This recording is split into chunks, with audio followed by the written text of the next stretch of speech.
RIP to the Haason Reddick trade rumors to the Falcons. He was dealt over the weekend to the New York Jets. So on today's show, we're going to look at some other pass rushing targets Atlanta could target through free agency, the draft, and even trade. We are leaving no stone unturned because the Falcons have still not addressed the biggest issue on this roster right now, edge rusher.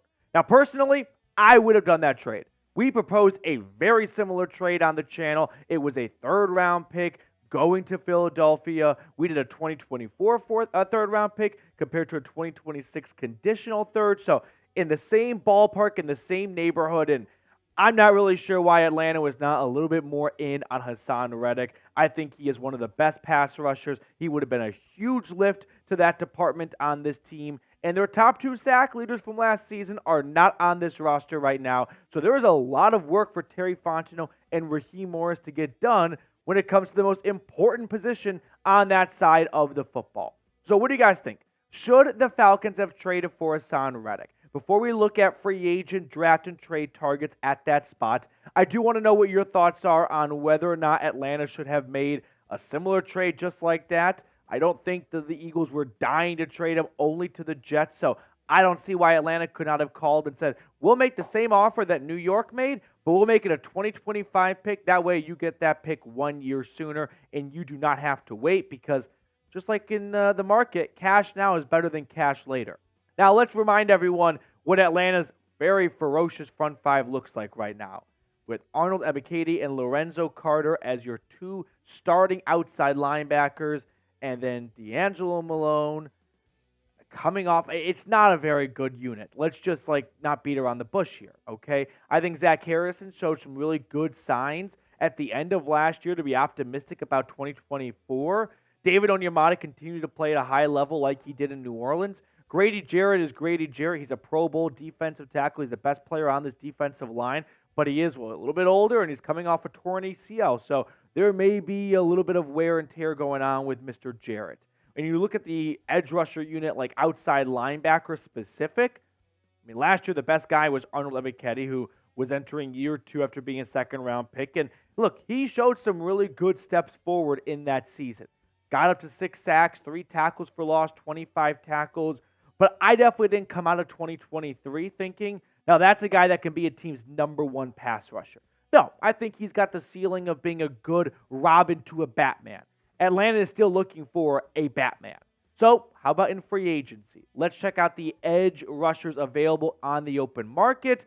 The easiest place to find one right now, I would say, where you've got some notable-ish names, kind of. Like, here are the top free agent edge rushers.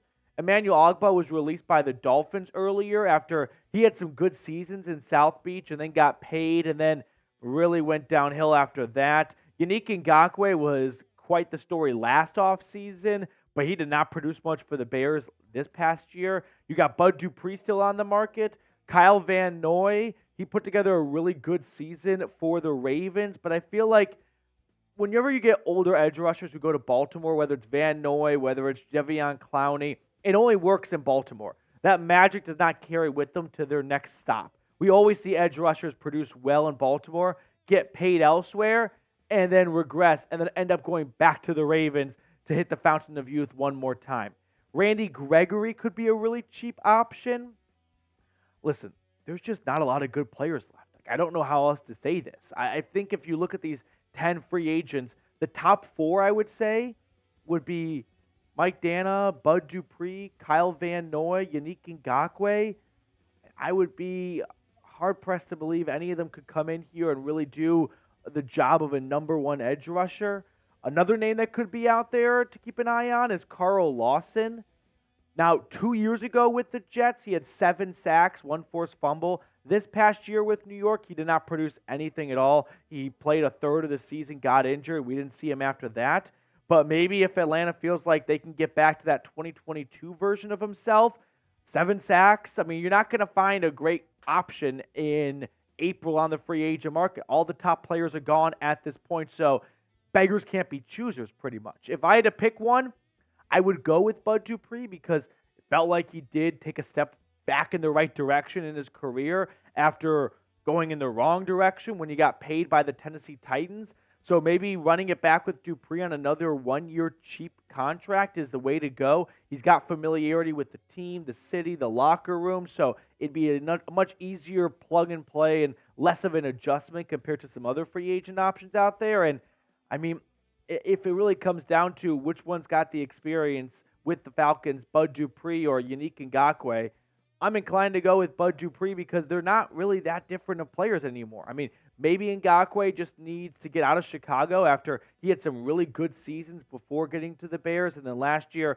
broke his ankle later in the year. But even before that, he was not really producing a whole lot. But I think Bud Dupree and Yannick Ngakoue would have the best resumes and the age element on their side. But again, neither one of these players gets me super jazzed up, and that's because they're not really all that great anymore. All right, before we get on to the draft targets, which I'm going to have a lot of fun with on today's show, today's sponsor is Game Time. Spring is here, which means we have baseball to watch, along with some playoff basketball coming up soon, hockey, and you should not have to miss any of the action on the hardwood in March Madness because of ticket prices. With Game Time, you can get killer last-minute deals and all-in prices for the big events. I love that Game Time gives you a view from your seat before you purchase your tickets, so there are no surprises when you show up. So download the Game Time app today and use code CHATSPORTS for $20 off your first purchase. There is nothing more frustrating than spending time searching for the best ticket prices, which is why you should give Game Time a shot. They have flash deals, zone deals, and the lowest price guarantee. It's the place to find last-minute seats. Download the Game Time app, create an account, and use code CHATSPORTS for $20 off your first purchase. Terms apply, but again, create an account and redeem code CHAT SPORTS for $20 off. Download Game Time today. Last-minute tickets, lowest price guarantee. So now that we kind of went through the underwhelming free agency pool, how about the NFL Draft, right? Where there's always this overall allure of finding the next great player in any round of the draft, and hope and optimism could not be any higher than when you're entering the NFL Draft. To me, there are 3 players that could go round 1 at that spot: Dallas Turner, Jared Verse, and Latu. When you look at all 3 players, they all have really good resumes. They all produced last year for their respective schools. Dallas Turner is by far the best athlete of the bunch. Jared Verse offers the best run-stopping abilities of the bunch. And Latu is kind of the wild card of the bunch, where he had great production for UCLA, right? Better than Turner and Verse almost combined, actually. But he does have some injury history, and that could be a concern for teams. So all 3 guys have good pros and cons to them. Personally, I think this is a don't overthink it kind of pick. You've got an extremely freaky athlete in Dallas Turner who's got great production to match with it. So to me, I feel like this is one where you don't have to overcook it. You don't have to get too far in the weeds. You got the best athlete with great production. What more are you looking for? Take Dallas Turner at pick number 8 if you want to go edge rusher. A sneaky option could be Jared Verse. When you think about just the direction NFL defenses are going, we're seeing a lot more of a nickel-based defense, right? A lot of teams rolling with 3 safeties on the field and only 2 off-ball linebackers. So if you've got an extra corner, an extra safety on the field, and you've got 1 less run-stopping linebacker or defensive lineman on the field, well, you need those defensive linemen and linebackers to be that much better at stopping the run because they don't have an extra reinforcement coming through. And Jared Verse, I think of the 3 players, is the best at stopping the run. So that could be something that really factors into the equation and maybe moves him up a few spots in the draft, knowing we need our pass rushers to be run stoppers as well because we only have 2 linebackers on the field. We don't have a 3rd linebacker, so we need our edge rushers to be able, or at least be adequate against stopping the run and not just put all of it on Caden Elliss and Troy Anderson's plate or Nate Landman. So, before we get on to the other draft targets in round 2 and 3 of the draft, if you want to get a drunk PD episode, because that is what the people voted for when it comes to if the Falcons pass on Dallas Turner, hit the subscribe button down below. I plan on getting absolutely obliterated if Atlanta passes on Dallas Turner. I don't think they're going to pass on Dallas Turner, so I don't plan on getting obliterated in that case. Now let's look at some day 2 edge targets. What if Atlanta's like, we want Malik Neighbors, we want Rome Odunze, we can find a good edge rusher in day 2. Okay, here are some guys that I think have a good chance of falling into round 2 and 3 of the draft. Maybe 1 or 2 sneak into the end of round 1, but just for the sake of this video, let's look at these players here. My rule when it comes to edge rushers, no production, no interest. If you cannot get to the quarterback in college football, I don't really care how great of a track star you are. You're definitely not going to get to the quarterback in the NFL. Whereas if you don't have great production at the wide receiver position in college football, there's a magnitude of reasons. You might be in an offense that prioritizes the run, takes targets away from you. You might not have a quarterback that can throw a deep ball accurately whatsoever. And I can understand how that could impact a receiver's stock. They fall in the draft, and it's a hidden gem. But to me, pass rusher, if you're not able to take down quarterbacks in college football or beat offensive tackles in college football, I don't think overnight you're going to find that ability in the National Football League. Now, let me take this one step further. Bear with me for a moment. It's a little complex, but I think you guys will like this. What I did was I looked at all the edge rushers who went in rounds 2 and 3 of the 2017 through 2022 NFL Draft. Took all those players, and then I narrowed it down to those guys that had at least 8 sacks in a single season in the NFL. "Quote unquote" quality picks, if you will. That's the line in the sand I drew. 8 sacks in the NFL in one season. And then I looked to see, did they have production in college? And you can compare, like, take Boy Mafe. He had 9 sacks for the Seahawks last season. At Minnesota, he had 7 sacks. His best single-season sack number. Those are all their best single-season sack numbers. Are you guys noticing kind of a trend here? They're very similar, right? Like Jonathan Gennard, he's got the best of all the players from 2020 to now in day 2 production. 12 sacks with the Texans last year. With the Florida Gators in 2019, he had 10 sacks. Like, you can kind of connect the dots pretty easily. What you did in college is about what you did in the NFL. Okay, let's go back a little bit further in time here.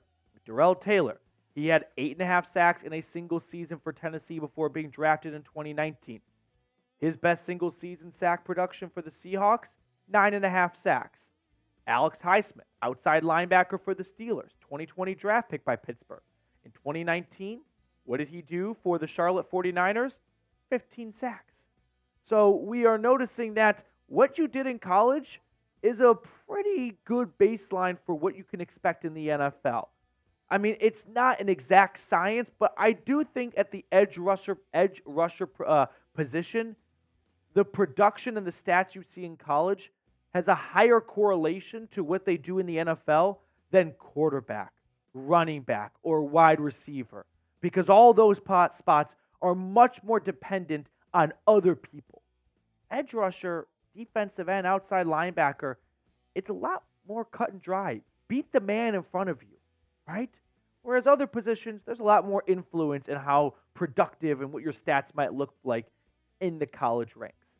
So of those 10 guys right there who had 8 or more sacks in a single season in the NFL after being a day 2 draft pick, I know I put some layers in there, but just stick with me. 7 of those 10 guys had 8 or more sacks in a single season in college. So 70% of the successful, we'll call it, day 2 edge rusher draft picks had at least 8 sacks in one collegiate season. So now that we know that the line in the sand, at least in my eyes, is 8 sacks to be a successful pick, 7 out of 10 times, a pretty good hit rate. Well, let's go back to that day 2 list of edge rushers.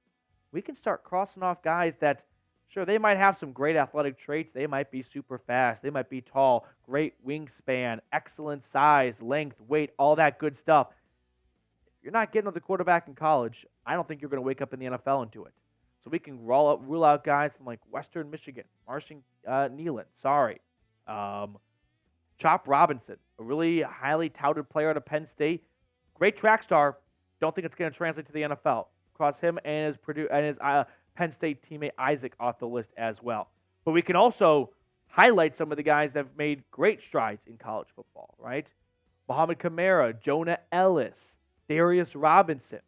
Of the list of players I think is worth looking a little bit further into from this day 2 list of edge rushers. For one, Darius Robinson out of Mizzou. He's 6'5". He's 285 pounds. He's much more closer to Zach Harrison than an outside linebacker. I think he would be a true defensive end, not an outside linebacker who can also help in pass protection. He's just not fast enough for that. He barely ran below a 4.5 or 5-second 40-yard dash. But he wins with strength. 2.5-year starter at Mizzou, essentially. Team captain, loads of accolades, loads of production in run stopping and pass rush. I think Robinson is worthy of a round 2 look, but he doesn't have that great burst. He doesn't have that great speed that you look for in your pass rusher to get around the edge, but that's why he's going in day 2 or round 2 or round 3 of the draft. Another player on that list I liked a lot, Jonah Elliss. Now, very different than Robinson. He's 6'2", 248 pounds, so a lot smaller. He would be an outside linebacker. Maybe even one day he gets moved to inside linebacker like his brother, Kaden Elliss. This is Kaden Ellis' younger brother. We could have both Ellises on the Atlanta Falcons. Now, Jonah Elliss had 12 sacks last year for the Utah Utes. Kaden Elliss, when he was in college, he never had more than 5 sacks in a season. So don't fall into the trap of this is just another inside linebacker.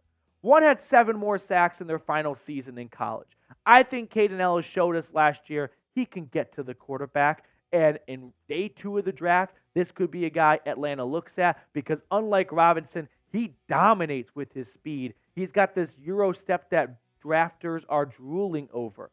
So keep an eye on these 2 guys for rounds 2 and 3 of the NFL draft. Now, which round do you think Atlanta should go edge rusher? Make it their 8th overall pick, or maybe go wide receiver at that spot, really overload the weapons for Kirk Cousins, and then circle back for defense in round 2 of the draft? Let me know what your thoughts are in the comment section. Moving on to the third option for finding an edge rusher, how about the trade market? There's not a lot of options out here. I put together the top 3 I could really scrounge up. John Kaminsky from the Detroit Lions, he's a defensive end, not really going to play well-ish in a 3-4 defense as an outside linebacker. Matthew Judon is a much better fit in this spot. Jonathan Allen's a defensive tackle. He plays much more on the interior, but if Atlanta feels like there's no one else really worth a damn out there, and Allen has shown us he can still get after the quarterback, and maybe we want a bit of an insurance policy until Grady Jarrett is 100%, that could be an avenue they explore. But if I'm picking one of these 3 guys, I'm going with Matthew Judon, right? I'm going with the guy that had 15.5 sacks just 2 seasons ago. Now, unfortunately, he missed a lot of 2023, only played 4 games. He had 4 sacks. He's kind of fallen off. I wouldn't say fallen off. He's just not really in the news as much as he once was when it comes to premier edge rushers in the NFL, which could work in Atlanta's benefit. It might drop his asking price a little bit, and with the new regime in Foxborough, maybe they're interested in stockpiling some picks and moving on from, sure, once a very, very productive player, but maybe they feel like it's the New England way. What do the Patriots love to do? They love to move on from a player 1 year too early than 1 year too late. Does that carry over with Bill Belichick gone? We'll have to wait and see. But that will do it for us on this edition of Falcons Today. Thank you so much for tuning in. I hope you enjoyed today's video. And if you did, consider subscribing.